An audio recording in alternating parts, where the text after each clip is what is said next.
دوسرے لوگ اپنے وطن اور ڈسٹرکٹ کی خاطر نفرت کی آگ میں جلیں اور نفرت کی کھیتی کریں. مسلمان نہیں کرتا ایسا. مسلمان کیا کہتا ہے؟ ہم سب آدم کی اولاد ہیں, ہم سب کے باپ آدم ہیں. تو آدم کی اولاد مختلف زبان میں, مختلف ٹرائب میں, مختلف لوکیلٹیز میں, وَجَعَلْنَاكُمْ شُعُوبًا وَقَبَائِلَ لِتَعَارَفُوا. اللہ کہتا ہے کہ ہم نے تجھے ایک ماں باپ سے پیدا کیا ہے اور مختلف قبیلوں میں اس لیے بانٹ دیا ہے تاکہ آپس میں پہچان رہے. یہ جھارکھنڈ کا ہے, یہ بہار کا ہے, یہ گجرات کا ہے, یہ مہاراشٹر کا ہے, یہ راجستھان کا ہے, یہ تمل ناڈو کے پہچان کے لیے. یہ گھمنڈ کا ایشو نہیں ہے کہ میں اتر پردیش میں پیدا ہوا, تم سے بڑا ہوں, اس سے بڑا رذیل, اس سے بڑا خبیث, اس سے بڑا مربوط کوئی نہیں. اسلام کی نگاہ میں, اسلام کی نگاہ میں نہ رنگ دیکھا جاتا ہے, نہ اسلام کی نگاہ میں آدمی کا قد دیکھا جاتا ہے, نہ آدمی کی دولت دیکھی جاتی ہے. اسلام صرف کیریکٹر اور کردار دیکھتا ہے. جو جتنا زیادہ گناہ سے بچنے والا ہے, جو جتنا زیادہ اللہ سے ڈرنے والا ہے, وہی عزت والا ہے, وہی سمان والا ہے, وہی پرتشٹھا والا ہے. یہ ہے اسلامی نظریہ. اب لوگوں نے اس کو گھمنڈ کا ایشو بنا دیا. میں بہار میں پیدا ہوا ہوں, میں جھارکھنڈ سے اچھا ہوں, میں جھارکھنڈ میں پیدا ہوں, میں اڑیسہ والوں سے اچھا ہوں. جہاں یہ نیتی کام کرتی ہے وہاں سوائے ذلت کے, سوائے رسوائی کے کوئی چیز ہاتھ نہیں لگتی. اللہ ذلیل کرتا ہے جو گھمنڈ اور غرور سے کام لیتا ہے. اگر کوئی گجرات کا آدمی بولے کہ میں بہت بڑا ہوں, تو اللہ اسے مرنے سے پہلے ذلیل کر کے بتا دیتا ہے کہ تو بڑا نہیں ہے, اللہ اکبر, اللہ ہی سب سے بڑا ہے. اگر سماج کا کوئی زمیندار, کوئی دولت مند اگر غرور سے کام لیتا ہے تو مرنے سے پہلے دوسروں کے سامنے اسے ذلیل کر کے اللہ بتا دیتا ہے کہ تیرے چاہنے سے سب کچھ نہیں ہوتا ہے, وہی ہوتا ہے جو منظور خدا ہوتا ہے. مالداروں کو ذلیل کرتا ہے اللہ, طاقتوروں کو بیمار بنا دیتا ہے اللہ, حکومت چھین کے سڑک چھاپ بنا دیتا ہے اللہ, اور مغروروں کو اللہ جنت نہیں دیتا. جنت تو جگہ ہے عاجزوں کی, جنت تو جگہ ہے خاکساروں کی, جنت تو جگہ ہے نرم لوگوں کی. ان اللہ رفیق یحب الرفق فی امر کلی. اللہ is kind and he likes kindness in every matter. Allah kind ہے, اللہ مہربان ہے, اللہ رفیق ہے اور نرمی کو پسند کرتا ہے ہر معاملات, چاہے سوشل معاملات ہوں, پولیٹیکل معاملات ہوں, ہر میٹر میں اللہ نرمی کو پسند کرتا ہے. اے بابو صاحب, آپ کیوں فوٹو لے رہے ہیں؟ آپ کیا ہیں؟ میڈیا والے ہیں, چلیے ایک بار لے لیں, ٹھیک ہے لیجیے. ورنہ ہمارے نزدیک جو فوٹو فاٹو سب حرام ہے, وہ سب ہم نہیں چاہتے ہیں وہ, مگر لوگوں نے ایسے حالات پیدا کر دیں, کوئی تقریر سننے کو تیار نہیں. یہ لائیو چلا چلا کر کے لوگوں کو سست بنا دیا, لوگ جلسے میں نہیں آ رہے ہیں. ورنہ 50 سال پہلے 1 لاکھ لوگ جلسے میں رہتے تھے. وہ جلسے کو ہم لوگوں نے بچپن میں اپنی آنکھوں سے دیکھا ہے. 12 سال کی عمر میں 15 کلومیٹر دور چل چل کے جلسے میں ہمیں جاتا تھا. مجھے آج تک یاد ہے کہ کتنے جلسوں میں 15 کلومیٹر 16 کلومیٹر سائیکل پہ بھی پیدل چل کے گیا ہوں. کب 12 13 14 سال کی عمر میں نے اس جلسے میں دیکھا. اس طرح کے جلسے میں لاکھوں لاکھ آدمی آتے تھے, اور آج کل یہ 1000 2000 لوگ جلسے بیٹھے رہتے ہیں. پہلے جلسے میں خرچ ہوتا تھا 1 لاکھ اور مجمع آتا تھا 1 لاکھ کا, اور ابھی خرچ ہوتا ہے جلسے میں 10 لاکھ روپے, پبلک 1000 ہے. کیوں ہے؟ اس میں ایک ہاتھ کس کا بھی رہا ہے, یہ لائیو چلا رہے ہیں, بس لائیو چلا رہے ہیں. اپنا تو عمل کرنا نہیں ہے اور دوسروں کو لائیو دکھلا رہے ہیں کہ ہمارا جلسہ ہو رہا ہے یا تقریر ہو رہی ہے. ایک آدمی سنے, اس پر عمل کرے. 1 لاکھ آدمی جو بے دلی سے سنے فیشن سمجھ کر, اس سے بہتر ہے وہ محفل میلاد جس میں 10 لوگ رہے, 10 عاشق رسول بن جائے. یہ ہونا چاہیے. لائیو دوسروں کو دکھلا رہے ہیں, اپنا دیکھ ہی نہیں رہے. اسی طرح سے ایسی بدتمیزی پیدا, مسجد بغل میں ہے, اپنی مسجد میں نماز نہیں پڑھتے. نماز چھوڑنا حرام اور گناہ کبیرہ ہے. جو فرض اعظم ہے وہ نہیں کر رہے ہیں اور عمرہ کے لیے مارے دوڑ رہے ہیں. کیوں؟ دکھاوا, نمائش, گنتی, 4 عمرہ 5 عمرہ کیا. اسی لیے جو نماز پڑھتا ہے 5 ٹائم یہ فرض ادا کرتا ہے, اسی کو حق ہے کہ وہ نفل ادا کرنے کے لیے مکہ جائے. اور جو فرض نہیں ادا کرتا ہو, اس کے دل میں عمرہ کی خواہش ہے, یہ شیطانی خواہش ہے. اس لیے کہ فرض نہیں ادا کرتا اور نفل کے لیے پاگل ہو رہا ہے۔ اعلیٰ حضرت نے لکھا ہے کوئی نفل قبول نہیں ہوتا ہے جب تک کہ بندہ فرض نہ ادا کرے۔ 1000 رکعت نماز نفل پڑھ لیں آپ، 15ویں شعبان کی رات آ رہی ہے، شب برات، قبیلہ بنو کلب کی بکریوں کے بال سے بھی زیادہ اللہ گنہگاروں کو بخشتا ہے۔ اس رات کی یہ فضیلت ہے، اب پڑھیے 1000 رکعت نماز نفل، اس میں فجر کی 2 رکعت نماز جو فرض ہے اور شب برات میں 1000 رکعت نماز جو نفل ہے، دونوں کو اگر وزن کریں گے تو فجر کی 2 رکعت نماز کا وزن غالب آ جائے گا، چونکہ یہ فرض ہے اور وہ نفل ہے، اور کوئی نفل قبول نہیں ہوتا جب تک کہ بندہ فرض نہ ادا کرے۔ ایک ہوڑ ہے عمرہ کے لیے جانا، ایک ہوڑ ہے، کیوں جانا ہے؟ تاکہ لوگ جانیں، لوگ میرا ہاتھ چومیں، لوگ گلے میں مالا ڈالیں، لوگ میرا نام لیں، چرچا کریں، تو دنیا ہی میں چرچا ہو جائے گا، آخرت میں کچھ نہیں ملے گا۔ مدینہ گئے، یہ مدینہ گیا، سامنے سرکار کا روضہ ہے، کونین کے مالک و مختار موجود ہیں سامنے، وہاں ادب اتنا اس دربار کا ہے کہ ادب گاہست زیر آسماں از عرش نازک تر، ادب گاہست وہ ادب کی جگہ ہے جہاں جنید اور بایزید جیسے سید الطائفہ بزرگوں کی جماعت کے سرخیل سردار سانس روک کر حاضری دیتے ہیں کہ سانس چلنے کی آواز بھی نبی کے کان تک نہ پہنچے۔ یہ ڈسپلین ہے دربار مصطفیٰ کی حاضری کا۔ لیکن ذرا دیکھیں دنیا داروں کا کیا حال ہے، جس کے دل میں شیطانی خواہش پل رہی تھی کہ مکہ جاؤں، مدینہ جاؤں، وہاں سے آؤں تو 10 مالا پہنوں اور میرے نام کے ساتھ بھی لفظ ٹائٹل حاجی کا لگ جائے اور صاحب معتمر کا لگ جائے۔ اب ان کا حال دیکھیے، یہ وہاں پہنچا ہے، یہ پہنچا ہے 2 لاکھ روپے خرچ کر کے روضے رسول پہ، یہ فائٹ سے محروم ہے، اور وہاں سے فون کر کے اپنی بیوی کو کہتا ہے کہ میں روضے رسول پہ ہوں، تم وہاں سے سلام پیش کرو۔ اسی ہجڑے کو بولے کہ پہلے تم تو سلام پیش کرو، تم سامنے کھڑے ہو، تم تو حضور کے سامنے ہو، سرکار کے روضے پہ ہو، تم تو پہلے سلام کر لو۔ تم موبائل چلا کے بیوی کو کہتا ہے کہ تم وہاں سے سلام پیش کرو، یا تو سانس روک کے آنا بے ادبی ہے، تو موبائل چلا کے بیوی سے سلام پاوانا یہ کیا ہے؟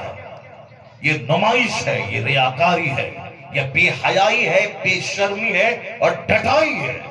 لوگ جاتے ہیں صاحب ملیشیا سنگاپور گھومنے کے لیے، اسی طرح یہ پیسہ اس کو ہوا اور یہ مدینہ گھومنے کے لیے جا رہا ہے، اور تمہیں معلوم ہے بھلے ہی جو 4-5 عمرہ ٹھوک دو تم، مگر حضور کیا کہتے ہیں غور سے سنو، سرکار کہتے ہیں یحج اغنیاء امتی للنزہا، میری امت کے جو مالدار لوگ ہیں وہ جب قیامت کے قریب دنیا جائے گی تو سارا کام الٹا پلٹا دنیا میں ہوگا، تو حضور نے اسی کی نشاندہی کہتے ہوئے کہا کہ میری امت کے مالدار تفریح کے لیے حج کریں گے۔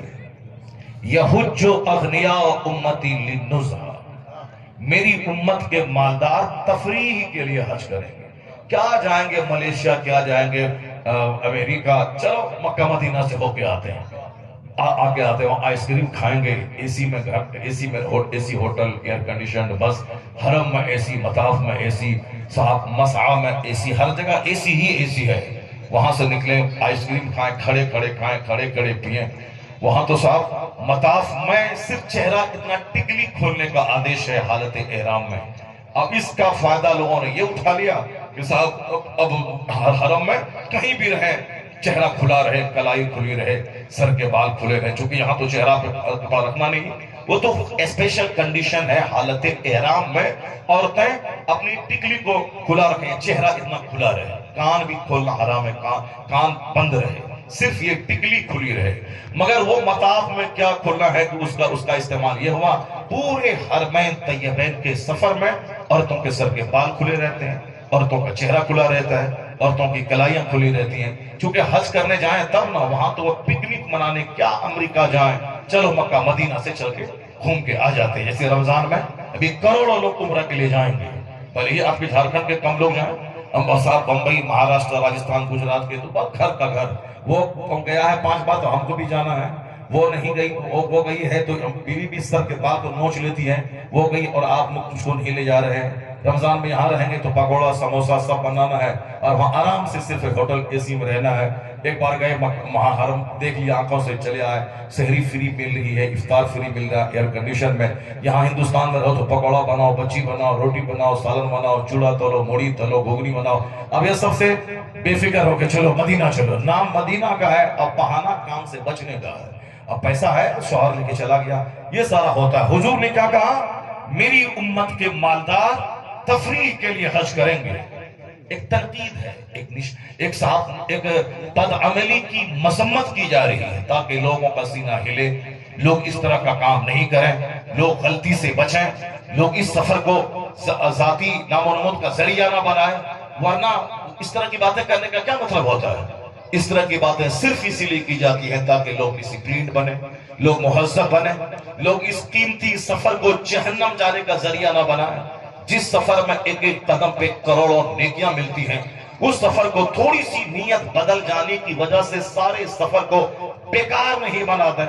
5 لاکھ روپے خرچ کر کے حج کو جائیں، یہ حج کو پانی میں نہیں ڈال دیں، چونکہ نیت المومن خیر من عملی، حدیث میں آیا ہے کہ مومن کی نیت اس کے عمل سے بہتر ہے۔ اسلام انٹینشن پہ زور دیتا ہے، اسلام اچھی نیتوں پہ زور دیتا ہے۔ ان اللہ لا ينظر الى صورکم، اللہ تمہاری صورتوں کو نہیں دیکھتا ہے، اللہ تمہارے دلوں کو دیکھتا ہے، اللہ تمہاری نیتوں، تمہارے کام کو دیکھتا ہے۔ اللہ does not see your face, does not see your wealth, but Allah sees your heart, Allah sees your deeds, Allah sees your action۔ تو کام اچھا بنانا چاہیے، صرف چام نہیں، چمڑا اچھا بنا رہے ہیں، فیئر اینڈ لولی لگا رہے ہیں، برانڈیڈ جوتا، برانڈیڈ کپڑا، برانڈیڈ گھڑی، اب برانڈیڈ گھڑی ہے، برانڈیڈ چشمہ ہمارا ہے، تو چشمہ تمہارا برانڈیڈ ہے، چشمہ تمہارا، اور صاحب ریڈ اینڈ ٹیلر کا کپڑا تمہارا ہے برانڈیڈ کمپنی کا، اب تم نے ریڈ اینڈ چیف کا جوتا پہنا ہے تو جوتا برانڈیڈ ہے، چشمہ برانڈیڈ ہے، اور تمہاری گھڑی راڈو برانڈیڈ ہے، تم برانڈیڈ کب بنے گا؟ یہ تو چشمہ ہے تو چشمے کا کمال ہے، تیرا کیا کمال ہے؟ یہ صاحب کپڑا ہے تو کمپنی کا کمال ہے، تیرا کیا کمال ہے؟ تو تو با کمال نہ برانڈیڈ چشمہ سے بنے گا، نہ کپڑے سے بنے گا، نہ جوتے سے بنے گا، نہ گلے میں سونے کے لاکٹ سے بنے گا، نہ سونے کی انگوٹھی سے بنے گا۔ تو برانڈیڈ کیسے بنے گا؟ مصطفیٰ سے پوچھ۔ حضور کہتے ہیں ان من خیارکم احسنکم اخلاقا، the best among you is one who have excellent conduct۔ تم میں سب سے بہتر آدمی وہ ہے جس کا اخلاق سب سے بہتر ہے۔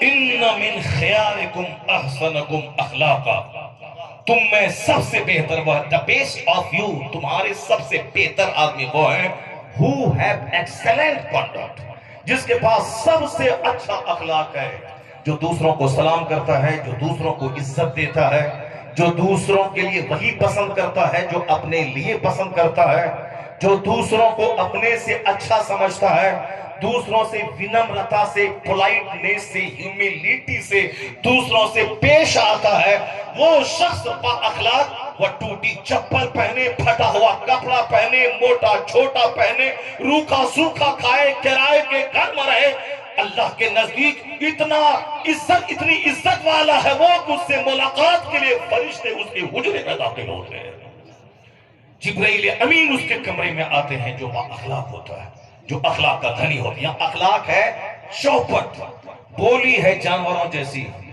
سینہ ہے گھمنڈ کا پتلا، آنکھ ہے بدنگاہی کی آمازگاہ، ہاتھ ہے اتیاچاری اہنکاری ظلم کرنے والا، پیٹ میں ہے حرام غذا، پڑوسی سے ہے گندے تعلقات، رشتہ داروں سے ہے دوریاں، نماز روزے کے نام پہ ہے سستی کاہلی غفلت، اور یہ ریڈ اینڈ ٹیلر کا کپڑا، اور صاحب کیا ہے کہ ریبن کا گلاس اور براڈو کی گھڑی پہن کے یہ عزت حاصل کرنا چاہتے ہیں۔ ملتا ہے بدلے میں کیا؟ بدلے میں ملتی ہے ذلت، بدلے میں ملتی ہے رسوائی، بدلے میں ملتی ہے کیا؟ سماج کی لوگوں کی نگاہوں میں گراوٹ۔ عزت دینے والا اللہ ہے، اللہ کو ناراض کر کے یہ جو بندہ چاہے گا 2-4 کمرے کا گھر بنا کے عزت پائے، ایسا اللہ نہیں ہونے دے گا، چونکہ اللہ رب العزت نے لکھ دیا ہے کہ عزت اس کو ملے گی جو مومن ہوگا۔ مومن وہ ہوگا جو فلم ایکٹر کا غلام نہیں، مصطفیٰ جانے رحمت کا غلام ہوگا۔ جو حضور کا وفادار غلام ہوگا وہی مومن کامل ہوگا. جو حضور کی پیروی کرے گا، جو سرکار کو اپنا آئیڈیل اور ماڈل سمجھے گا، حضور کی سنتوں پہ عمل کرے گا، وہی سچا پکا مومن ہوگا. میں تمہید کو ختم کرتا ہوں، پھر قرآن پاک کی 4 سے 5 آیتوں کی تلاوت میں آپ کے سامنے کرتا ہوں. سارے لوگ غور سے سنیں گے اور سننے کے بعد اپنے دوست احباب کو لے جا کے سنائیں گے. ایسا نہیں کہ یہ بات یہیں تک محدود رہ جائے. یہ سب جو میڈیا میں ہے، واٹس ایپ یوٹیوب میں سنتے ہیں، وہ سب دل میں بہت کم باتیں اترتی ہیں. جو باتیں سامنے فیس ٹو فیس سنی جاتی ہیں، یہ باتیں دل کی گہرائی میں اترتی ہیں اور بندہ اس پر پریریت ہو کر کے عمل کرنے کے لیے اگرسر ہوتا ہے. اور باقی وہ تو تماشا ہے، ایسے ایسے گھچاڑ دیا سامنے، وہ کسان آندولن ایسے ٹک کیا، ہاں اتنا بڑا مجمع ہے، پھر اس کو آگے بڑھا غازہ کے ویران گلیاں ہیں، کیا ایسا ظلم کر رہا ہے، پھر اس کو آگے بڑھ گیا، کوئی لڑکی ناچنے والی آگئی، اسی پہ جم گیا. کہاں گیا غازہ، کہاں گئی کہاں فلسطین، کہاں گیا مسجد اقصی، کہاں گیا کسان آندولن، کہاں گیا انڈیا، کہاں گئے سلمان اظہری، کہاں گیا جیل، کہاں گیا بیل، کچھ نہیں. اب اور گندی لڑکی پہ نگاہیں ٹک گئی، اب جھوم رہا ہے، اسی کو دیکھ رہا ہے. یہ حالت ہے لوگوں کی. موبائل کا استعمال کم کیا کرو. موبائل آگ ہے، تمہیں جلا کے راکھ کر دے گا. آگ ضروری ہے روٹی بنانے کے لیے، آگ ضروری ہے فیکٹری میں سامان بنانے کے لیے، آگ ضروری ہے گھر میں رسوئی گھر میں کھانا بنانے کے لیے، آگ ضروری ہے لوہے کو گلانے کے لیے. لیکن جو آگ میں خود چلا جائے، سونا اپنی جگہ رہے گا، یہی جل کے راکھ ہو جائے گا. تو سونے آگ میں چاول پکانا ہے، آگ میں لوہا گلانا ہے، نہ کہ اپنے آپ کو گلا دینا ہے. موبائل چلانا ہے بات کرنے کے لیے، موبائل چلانا ہے ٹکٹ نکالنے کے لیے، موبائل چلانا ہے 10-20 دکان کو ہینڈل گھر سے کرنے کے لیے، موبائل چلانا ہے اس میں کبھی نعت سننے کے لیے، نہ کہ اپنے آپ کو اسی موبائل کے لیے وقف کر کے اپنا اخلاق، اپنے کردار سب کچھ چلا کے راکھ کر دینا ہے. ٹوائلٹ جانا ضروری ہے، جو کھایا ہے وہ نکلے ورنہ سر پھٹ جائے گا. ورنہ جو ٹوائلٹ ہی میں 24 گھنٹے بیٹھے اس کو بواسیر کی بیماری ہوگی اور 2-4 kg خون نکلے گا پاخانہ کے راستے سے، وہ پاخانہ روم ہی میں مر جائے گا.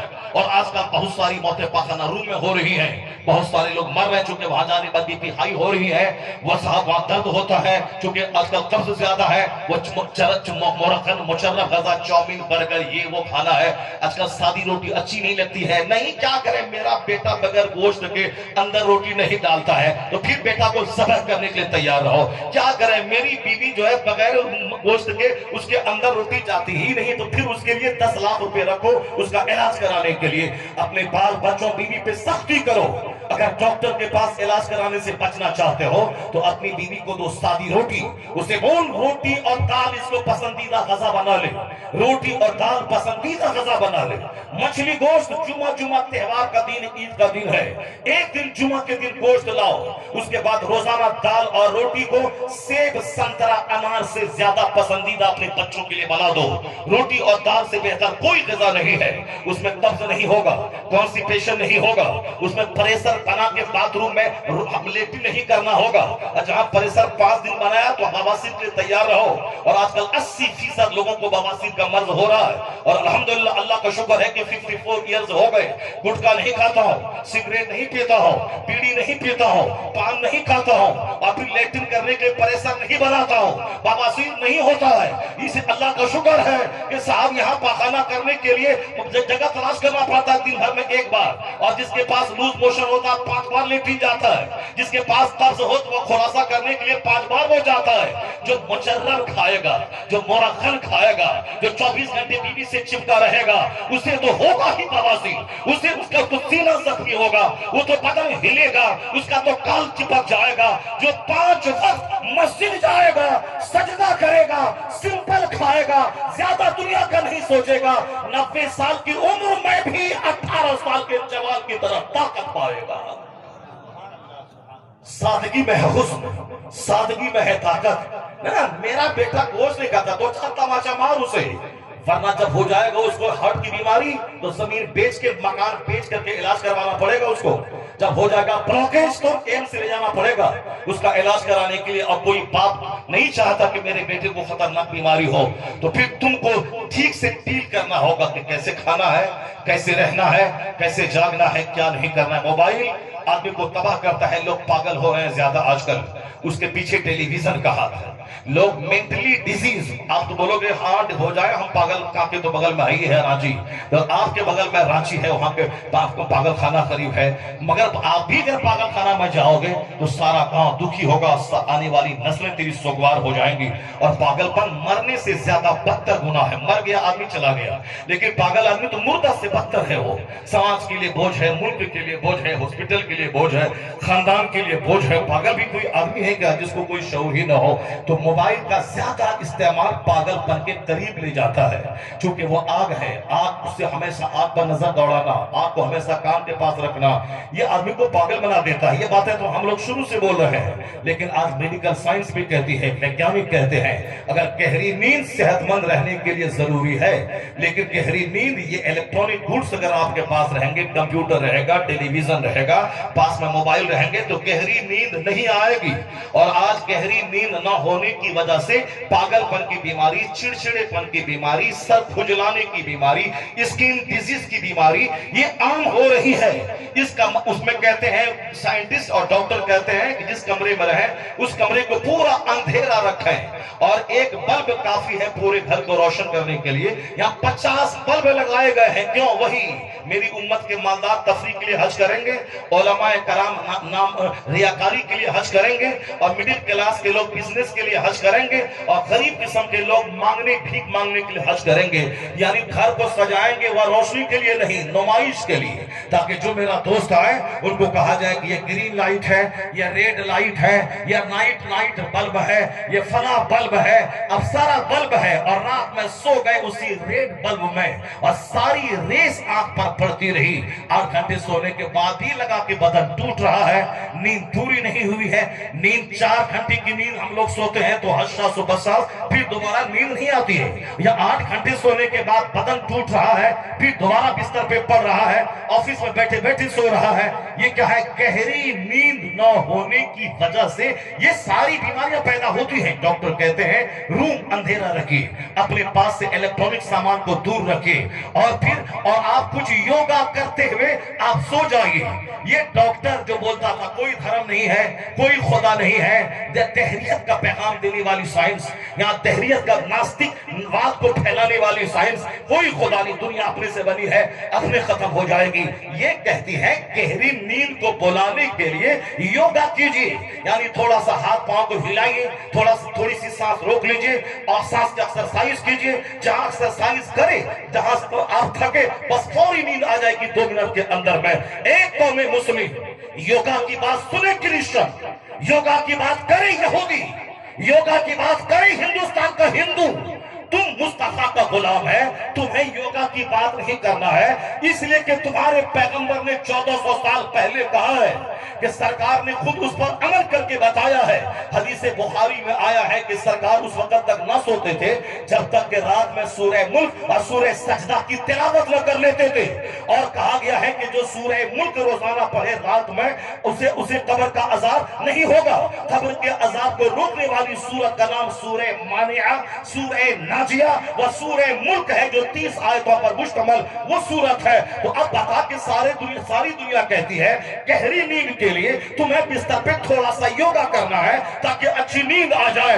قربان مصطفیٰ پہ جو عذاب قبر سے بچنے کا نسخہ بھی دیا تاکہ سورہ ملک پڑھ کے تو سو جاؤ. سورہ ملک پڑھے گا عذاب قبر سے نجات بھی ملے گی, اور حکمت یہی ہے کہ قرآن پڑھ کے سوئے گا تو گہری نیند ملے گی, صحت اور تندرستی بھی مل جائے گی.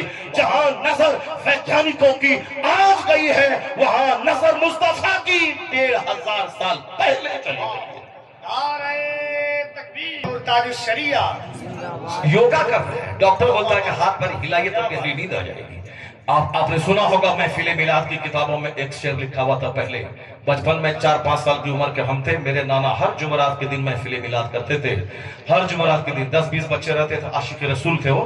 ہر جمعرات کو محفل میلاد کرتے تھے. جس طرح مفتی اعظم ہند کا معمول تھا کہ نوری محفل ہمیشہ ساری زندگی کرتے رہے, اور آج بھی بریلی شریف میں نوری محفل پڑھنے والوں کی ایک ٹیم موجود ہے. وہاں تقریر نہیں ہوتی ہے, بس نعت خوانی فجر میں جھوم کے پڑھتے ہیں, سلام ہوتا ہے, دعا ہوتی ہے. وہ نوری محفل مفتی اعظم ہند پڑھتے تھے. میرے نانا بھی بزرگان دین کے بڑے شہدائی تھے اور اپنے زمانے کے سب سے بڑے حافظ حافظ تھے، وہ 1980 سے پہلے ان کا انتقال ہوا۔ میں بچپن میں 8 سال کی عمر کا تھا، ہر جمعرات کے دن محفل میلاد ہوتی تھی۔ اس محفل میلاد میں جو اشعار پڑھے جاتے تھے وہ آج تک یاد ہے، یہ آج سے 40 سال پہلے کی بات ہے۔ سرور پاک ماہ لقا میری طرف کو دیکھنا، یہ سب اس میں پڑھتے تھے۔ ہر درد کی دوا ہے نام صلی علی محمد، تعویذ ہر بلا ہے صلی علی محمد۔ یہ وہی 40 سال پہلے وہ 8 سال کی عمر میں جو نانا پڑھتے تھے، محفل مولود سعدی پڑھتے تھے، اس میں یہ سب اشعار ہیں، وہ آج تک یاد ہے۔ اسی میں ایک ہے نا کہ میں سو جاؤں یا مصطفیٰ کہتے کہتے کھلے آنکھ صلی علی کہتے۔ ایک نسخہ ہے گہری نیند کا، ایک نسخہ ہے مصطفیٰ کی زیارت حاصل کرنے کا، ایک نسخہ ہے تشفی بخش صحت مند زندگی کا۔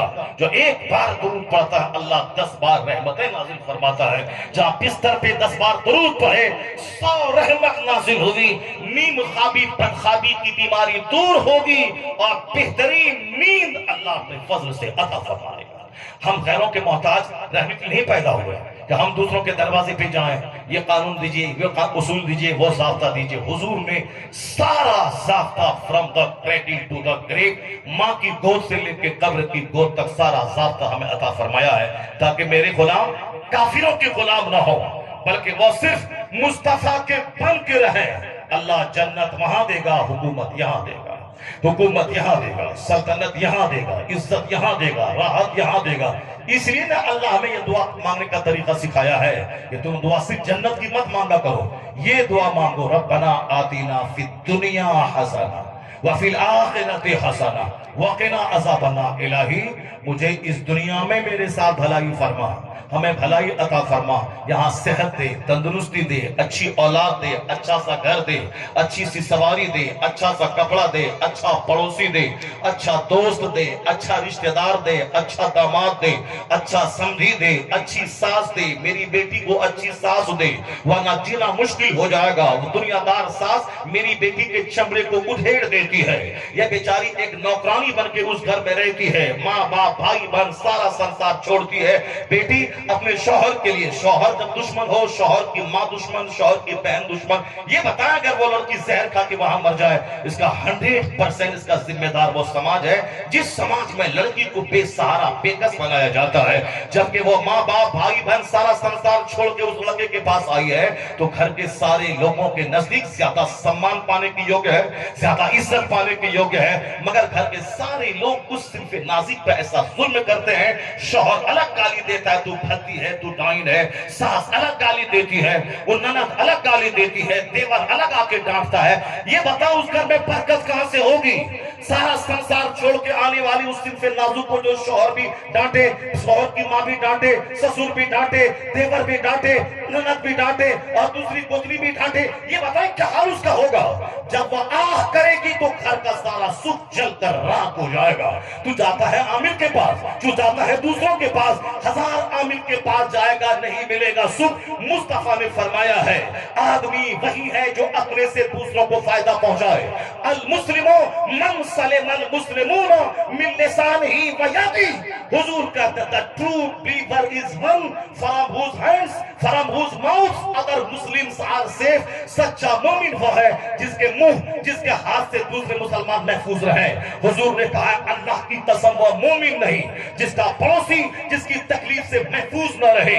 واللہ لا یومن، واللہ لا یومن، واللہ لا یومن۔ مصطفیٰ کہتے by God he is not believer, اللہ کی قسم وہ مومن نہیں۔ 3 بار مصطفیٰ نے قسم کھائی، کہا من یا رسول اللہ کون مومن نہیں؟ سرکار کہتے ٹوپی چھاڑنے والا، یہ لمبا بال عورتوں کی طرح رکھنے والا، یہ دوپٹہ چھاڑنے والا، یہ دوپٹہ چھاڑ رہا ہے، لمبا بال چھاڑ رہا ہے، صاحب یہ ٹوپی لے کے عیدگاہ میں موٹر سائیکل لے کے بچوں کو جا رہا ہے اور کردار ہے جانوروں جیسا۔ مصطفیٰ کہتے ہیں اللہ کی قسم وہ مومن نہیں۔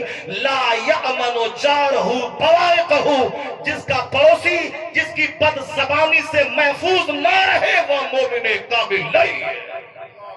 مومن کامل ہے المسلم من سلم المسلمون من لسانہ و یدہ. چھاڑو ٹوپی اور چھٹارو بلے اور جھاڑو مکان اور سوچو کہ بہت بڑی ترقی میں نے حاصل کر لی ہے. اللہ نے آج دنیا کو اتنی سستی بنا دیا ہے. چمار جس کا کوئی ویلیو نہیں تھا، چمار کا مطلب ذلیل آدمی، وہ جو قانونی طور پر ہے کہ چمار کو چمار ہی کہنا چاہیے. میں چمار کو کچھ تو تھوڑی کہہ رہا ہوں، میں تو یہ کہہ رہا ہوں کہ جو ذلیل قسم کے لوگ ہیں آج اس کے پاس بھی 50 کروڑ کا مکان ہے، اس کے دروازے پر بھی 25 لاکھ کی کاریں موجود ہیں. اب کار کی کوئی حیثیت رہ گئی؟ تمہارے پاس کنوا کی رشتہ ہے تو سامنے والے کے پاس فارچونر ہے، اس کے پاس فارچونر ہے تو سامنے والے کے پاس 80 لاکھ کی اوڈی کار ہے، اس کے پاس اوڈی کار ہے تو سامنے والے کے پاس 2 کروڑ کی مرسیڈیز بینز کی مہنگی کار ہے، اس کے پاس 2 کروڑ کی کار ہے تو سامنے والے کے پاس 10 کروڑ کی جاگوار کمپنی کی کاریں موجود ہے. کوئی حیثیت ہے کار کی؟ اسی ہندوستان میں ایک 100 کروڑ کی کار موجود ہے. 100 کروڑ کی سارے گاؤں کی زمین بیچ دیں تو 100 کروڑ نہ ہو، مگر ایک آدمی کے پاس 100 کروڑ کی کار موجود ہے. اللہ نے کار کو سستی کر دیا، مکان کو سستا کر دیا. سور مکان میں رکھا جاتا ہے. جو سور ہے، عربی بولتے ہیں سور ہے، جس کا رنگ کالا، جس کا جو ہمیشہ پخانہ ہر ایک منٹ پخانہ کرتا رہتا ہے سور، اور جو ادھر کھائے ادھر پخانہ کرتا رہے. اس کی حیثیت کیا ہے؟ سور تو ہر وقت پخانہ کرتا، راستے سے جاتا پخانہ کرتا ہوا جاتا ہے. سور کیا ہے؟ وہ حریص ہے، لالچی جانور ہے. کتا بھی لالچی جانور ہے. وہ ہڈی پتھر بھی پھینکے تو کتا سمجھتا ہے کہ ہم پر ہڈی پھینکا ہے، ہڈی کھانا ہے. لوگ گوشت کھاتے ہیں، کتا ہڈی کھاتا ہے. کتا پخانہ سوچتا ہے کہاں پخانہ ہے، کتا پخانہ کھاتا ہے. اور سور بھی پخانہ کھاتا ہے، پخانہ کھاتا ہے، پخانہ ہکتا ہے. یہی کام سور کا ہے. تو سور کو آج 5 منزلہ مکان میں رکھا جاتا ہے. جو سور چرانے والا ڈوم ہے وہ بھی کئی لاکھ کے مکان میں رہتا ہے. اب یہ مکان کوئی مکان رہا ہے کیا؟ ایک بادشاہ نے کہا تھا کہ سفید رنگ اگر اس پر میرا قبضہ ہوتا تو میں یہ سفید رنگ کسی کو پہننے نہیں دیتا. چونکہ سفید رنگ میں جو حسن ہے، سفید میں جو سادگی ہے، سفید میں جو حسن ہے، سفید کار، سفید مکان، سفید چاندنی، اس میں جو حسن ہے. ایک بادشاہ بولا اگر میرا کنٹرول سفید پر ہوتا تو میں یہ سفید رنگ کسی کو پہننے نہیں دیتا، صرف اپنے لیے خاص کر لیتا، اپنی کار کے لیے، اپنے مکان کے لیے، اپنے لباس کے لیے. مگر چونکہ ہمارا کنٹرول ہے نہیں، وہ تو نیچرل چیز ہے. وہ تو چمار بھی پہنتا ہے، ڈوم بھی پہنتا ہے، ہریجن بھی پہنتا ہے، نگاب بھی پہنتا ہے، صافی بھی پہنتا ہے، جولہا بھی پہنتا ہے، شیخ بھی پہنتا ہے، پٹھان بھی پہنتا ہے. سارے لوگ پہنتے ہیں، قبضہ ہمارا نہیں ہے. یا پانی جو وقت ہر انسان کی ضرورت ہے، جس کے بغیر بندہ جی نہیں سکتا. چاہے وہ تھمس اپ پیے، چاہے کوکا کولا پیے، چاہے وہ دودھ پیے، چاہے وہ شربت پیے، کچھ پیے، بغیر پانی کے بندہ زندہ نہیں رہ سکتا ہے. تھمس اپ کے بعد بھی پیاس لگتی ہے، پانی چاہیے. دودھ پینے کے بعد بھی پیاس لگتی ہے، پانی چاہیے. چاہے شربت پیے، مہنگا شربت جس میں کاجو کشمش ساری چیزیں ڈال دیں، بادام ڈال دیں اور صاف چینی ڈال دیں، پیے، مگر اس برف ڈال دیں، اس کے بعد بھی سمپل سادہ پانی کی ضرورت ہوتی ہے. مگر یہ پانی کیا چیز ہے؟ یہ پانی سور بھی پیتا ہے، یہ پانی کتا بھی پیتا ہے، یہ پانی کافر بھی پیتا ہے، یہ پانی شرابی بھی پیتا ہے. مگر اگر پانی پہ کنٹرول ہوتا بادشاہ کا، کسی کو پینے نہیں دیتا، صرف اپنے لیے خاص کر لیتا. کیونکہ پانی ایسی نعمت ہے جس کے بغیر بندے کا جینا مشکل ہے، مگر اس کے پینے میں سب شریک ہے. سور بھی پیے گا، کتا بھی پیے گا، جانور بھی پیے گا، سانپ بھی پیے گا، چھپکلی بھی پیے گی، گیدڑ بھی پیے گا، خرگوش بھی، سب پیے گا، سب شریک. اپنے لیے تشخص، آئیڈینٹیفیکیشن، امتیاز، نشان امتیاز کے میرے پاس رہے. پہلے مکان نشان امتیاز تھا، اربپتی کی پہچان ہے. پہلے کار مالداروں کا تشخص تھا کہ مالدار لوگ ایمبیسڈر کار خریدتے تھے، 50 گاؤں کے لوگ دیکھنے آتے تھے. آج تو 10 کروڑ کی کار خرید کے آج اور پڑوسی تک دیکھنے نہیں آئے گا. وہ ایسے ترچھی نگاہ سے دیکھے گا، چل دے گا. وہ آج کل سب چل رہا ہے. کہاں عزت کا ذریعہ وہ نہیں ہے کہ کار خرید لے. اللہ نے سستی کر دیا دنیا کو. اور قرآن شریف میں اللہ نے کہا، وہ 5 آیتوں میں سے ایک آیت سن لے، حالانکہ دوسری آیت اخیر میں پڑھنا اس کو تھا، جب بات چھڑ گئی ہے تو آپ اس کو سن لیں، تاکہ اس 5 میں سے ایک آیت میں آپ کو سنا دوں. سارے لوگ غور سے سنیں، میری بات توجہ سے سن رہے ہیں آپ لوگ؟ آپ تک بات سمجھ میں آ رہی نہیں آ رہی ہے؟ ہاتھ اٹھا کے بولے لا الہ الا اللہ، زور سے بولے سبحان اللہ. نہیں تو ہم اپنا بک رہے ہیں اور آپ اپنے خیال میں مگن ہیں. کوئی موبائل چلا رہا ہے, کوئی نیند کی آغوش میں جا رہا ہے, کوئی کچھ کر رہا ہے. کفیل بھائی تو 3 فلائٹ بدل کے کار سے آئے, 4 سواری سے چل کے 5 سواری چل کر کے آئے ہیں. تب اگر ان کو نیند آ بھی جائے جھومنا تو پھر کوئی بعید بات نہیں, چونکہ انسان ہے, 5 سواری بدل کے آیا ہے, ٹھیک سے سویا نہیں. اور آپ لوگ تو کل رات میں 8 گھنٹے کی گہری نیند لے کے آئے. آپ کو جھومنا نہیں ہے, میرے ایک ایک جملے کی نوٹس لینا ہے. یہ بندہ بول کیا رہا ہے, ایک ایک جملے میں آپ کے لیے میسج ہے, آپ کے لیے پیغام ہے. ہم کوئی کہانی نمک مرچ لگا کر کے 1 گھنٹہ پورا کر کے بھاگنے والا پارٹی نہیں ہے. مسکراتے مسکراتے ہم 5 حدیث سناتے ہیں, مسکراتے مسکراتے 2-4 آیتیں سناتے ہیں. ابھی آدھے گھنٹے کی تقریر میں 5-6 حدیث سنا چکا ہوں. پہلے ہی آپ نے اس پر دھیان دیے ہوں گے. ایک ایک جملے کو غور سے سنیں جو آپ کے لیے امرت ہے, اکسیر حیات ہے, اچھی زندگی گزارنے کا بہترین نسخہ آپ کے لیے ہے. تقریر وہ نہیں ہے کہ خوب چلایا جائے, تقریر وہ نہیں ہے کہ لطیفہ کوٹ کیا جائے, تقریر وہ نہیں ہے کہ کرسی توڑا جائے, تقریر وہ نہیں ہے کہ اپنا ہی گریبان پھاڑا جائے. آج سے 15 سال پہلے مجھے معلوم ہے کہ ایک شخص مجھ سے کہا تھا کیا فلاں MP صاحب تقریر کرتے تھے, وہ آئے اور بیٹھے کرسی پر کرسی توڑ دیا, اپنا ہی کرتا پھاڑ دیا. یعنی پہلے لوگ یہ تعریف کرتے تھے صاحب فلاں MP صاحب تھے, بڑے زبردست خطاب کرتے تھے, ہمارے ہاں آئے تھے اپنا سارا کرتا پھاڑ دیا جذبات میں. یہ کون سا کرتا پھاڑ دیا؟ ہم نے تو ان کو دیکھا نہیں ہے, البتہ ہم نے پاکستان کے ایک مجنو کو دیکھا ہے جو مجنو بولتا تھا کہ ہم نے یہ کٹارا دبئی سے لائے ہیں, کاٹ دیں گے اس کو دیوبندی کو, یہ دبئی سے لائے ہیں. دیوبندی سامنے آئے گا تو بالکل دم دبا کے بھاگے گا, اور سامنے سب بریلوی بیٹھا ہوا ہے, اپنے عقیدت مند بیٹھے ہوئے ہیں, وہاں دبئی کا کٹارا دکھلا رہا ہے کہ یہ دبئی سے کٹارا لایا ہوں اور کاٹ دوں گا دیوبندی کو. اور جہاں دیوبندی سامنے آئے گا تو بھاگے گا, پیشاب پخانا سب اتر جائے گا. وہاں یہ کٹارا کام نہیں کرے گا, وہاں علم بولے گا, وہاں فقہ بولے گا, وہاں ادب بولے گا, وہاں عربی کا استعمال چلے گا, اعلیٰ حضرت کا فتویٰ چلے گا, گہرا مطالعہ چلے گا. وہاں کٹارا نہیں چلے گا. وہ میدان جنگ نہیں ہے کہ کاٹ دیں گے, کاٹنے کے فوراً جیل میں بند ہو جائے گا. وہاں یہ ہندوستان ہے, یہاں یہ کٹارا نہیں چلتا, یہاں زبان چلتی ہے, یہاں علم چلتا ہے, یہاں دلیل چلتی ہے. مناظرے میں کٹارا نہیں چلتا ہے. وہ جہاد میں ہو, جہاں لڑائی ہو, جہاں مذہبی جنگ ہو, جہاد, وہاں تلوار چلتی ہے. وہاں تو بھاگے گا بھی کمر پکڑ لے گی کہ مر جاؤ تو ہی میرا سہارا ہے. اور یہاں کٹارا پھانگ رہا ہے اپنے عقیدت مندوں کے بیچ میں, اور بولتے بولتے پگڑی پھینک رہا ہے. پگڑی پھینکنے کا کیا مطلب ہے؟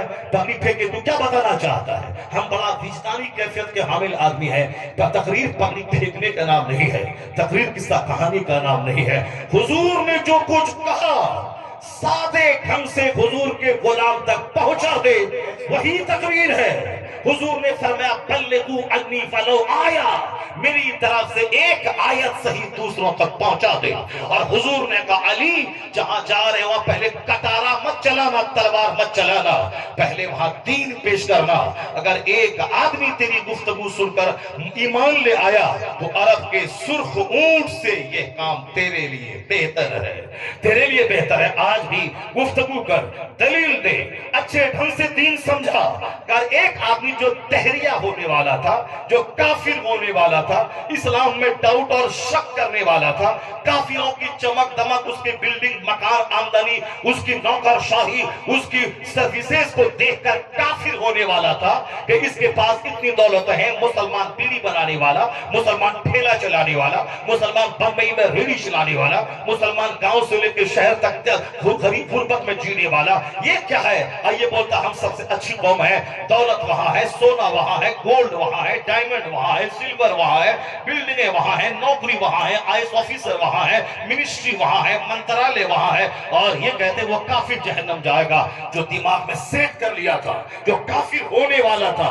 اگر میرا ایک جملہ اسے کفر سے بچا دیا تو 50 کھرب کا مکان بنانا ایک طرف, ایک تہریہ کو مسلمان بنا دینا ایک طرف. مکان تکبیر. کیا محبت سے دونوں ہاتھوں کو اٹھا کر استقبال کریں. کبھی کبھی جلسوں میں ایسی گفتگو ہوتی ہے محبت سے.